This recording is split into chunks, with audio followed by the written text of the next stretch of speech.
Hello everyone. तो आज का जो हमारा टॉपिक है वो है how to draw Fischer projection from flying wedge dash structures. ये बहुत ही बड़ी प्रॉब्लम रहती है बच्चों को कि क्योंकि इनमें क्वेश्चंस आ जाते हैं कि ऑप्टिकल एक्टिविटी के बारे में, आर और एस कन्फिग्रेशंस के बारे में, और कई बार पूछ लेते हैं कि विच to structures are identical.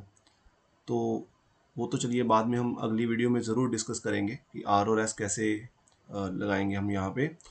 But initially हम इसको फिशर प्रोजेक्शन में कैसे कन्वर्ट करेंगे वो देखते हैं। और मैं आपको एक बेहतरीन सबसे इजी सिंपल एक मेथड बताऊंगा जो आपको बहुत ही ज़्यादा हेल्पफुल रहेगा। ठीक है, उस मेथड में करना क्या है हमें,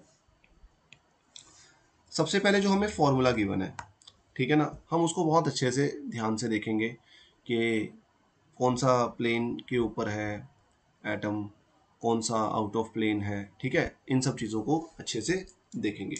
अब जैसे सबसे पहला जो मॉलिक्यूल मुझे गिवन है उसमें अगर आप ध्यान दोगे तो जो ए है और बी है और ये जो सी एटम है ये सारे प्लेन के ऊपर है। ये जो डी एटम है ये आउट ऑफ द प्लेन है, ये आपकी तरफ है। और ये जो एफ है ये है ना बिलो द प्लेन है, यानी कि प्लेन से नीचे है। ठीक है, और मैं जो शॉर्टकट बताने जा रहा हूँ ये गलत तो बिल्कुल भी नहीं होगा। अब इसको देखना कैसे है, आप अपने आप को ना इस मॉलिक्यूल के यहाँ पे खड़े कर लो। ठीक है, आप बोलोगे कि हमें कैसे पता कि किस तरफ खड़े होना है कि नहीं। कोई बोलेगा इधर खड़े हो जाना है या इधर खड़े होना है, ये तो देखना पड़ेगा ना। तो मैंने अभी यहाँ खड़े किया है। उसका एक कारण है कि जो भी आप प्लेन देखोगे, जैसे ये वाला प्लेन पे है ना तीनों एटम, तो ये आपसे दूर दिखने चाहिए, ये दोनों आपके दूर दूर होने चाहिए और ये दोनों आपके करीब होने चाहिए। इस तरीके से आपने इनको देखना है। ठीक है, आप उस तरीके से खड़े होना, आप मान के चलिए एफ सी और डी के आप बीच में खड़े हो यहाँ पे। ठीक, अब इसमें फिर अब आप क्या करो, जैसे ये वाली जो अगर आप इस तरफ देख रहे हो इस तरफ, ठीक है, आप खुद को इमेजिन करके देखो। अगर आप इस तरफ देखोगे तो ये वाली जो आर्म है आपकी, ठीक है, ये राइट वाली होगी, बिल्कुल राइट वाली होगी। और जो दूसरी आर्म है ये वाली, ठीक है, ये आपकी लेफ्ट वाली होगी। और जब आप इसको ऐसे देखोगे और उसके बाद आपने सिंपल क्या करना है, जो राइट वाली आर्म है उससे राइट वाला एटम पकड़ लेना, यानी कि जो आउट ऑफ द प्लेन है।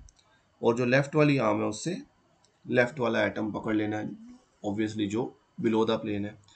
अगर आप ऐसे किसी मॉलिक्यूल को देख के बनाने की कोशिश करेंगे फिशर प्रोजेक्शन में, तो फिशर प्रोजेक्शन में हम इसको ऐसे लिखते हैं ना, तो ये ए था, ये सेंटर में हमारा सी था, और नीचे जो हमारा है वो डी है। ओके, और ये जो बाहर की तरफ आया हुआ है, अब आपके राइट साइड पे था, तो यानी कि डी कहाँ होगा, राइट साइड पे, और एफ कहाँ होगा, लेफ्ट साइड पे।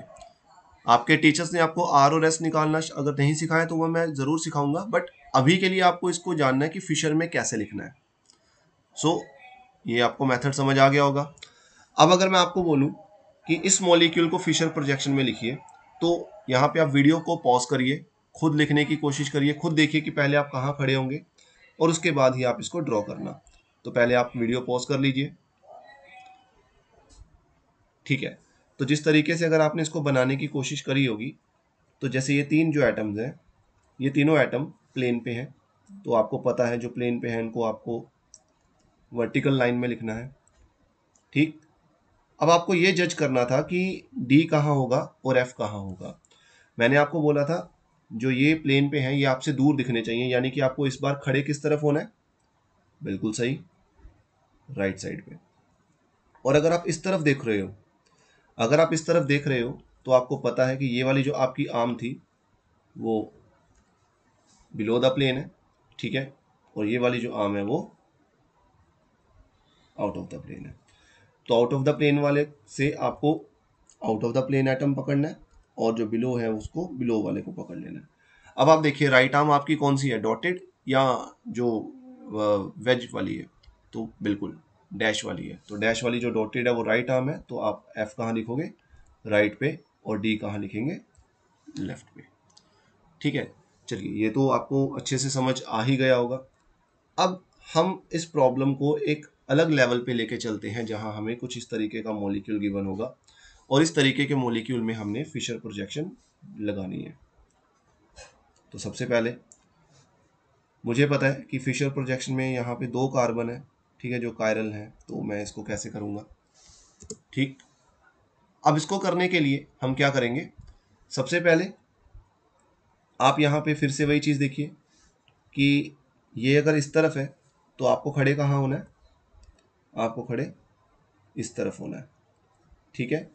और अगर ये ऐसे है तो इस बार आपको खड़े किस तरफ होना है, इस तरफ, ठीक, ताकि आपको सामने वाला दूर दिखाई दे।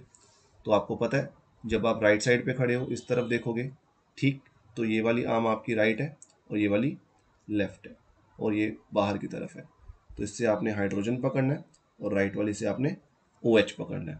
तो यानी कि राइट वाली से आपने क्या पकड़ लिया, OH, और लेफ्ट वाली से क्या पकड़ लिया, H, और ऊपर क्या था, CH3। अब नीचे भी यहाँ पे क्या है, CH3, ठीक है। अब आप यहाँ पे देखिए नीचे, अब नीचे ये वाली आर्म जो थी ये आपकी कौन सी थी, अंदर, और ये बाहर की तरफ, बाहर की तरफ मतलब राइट वाली। अब इससे आपको OH पकड़ना है और इससे आपको H पकड़ना है, यानी कि राइट साइड पे कौन है, OH, और लेफ्ट साइड पे है H।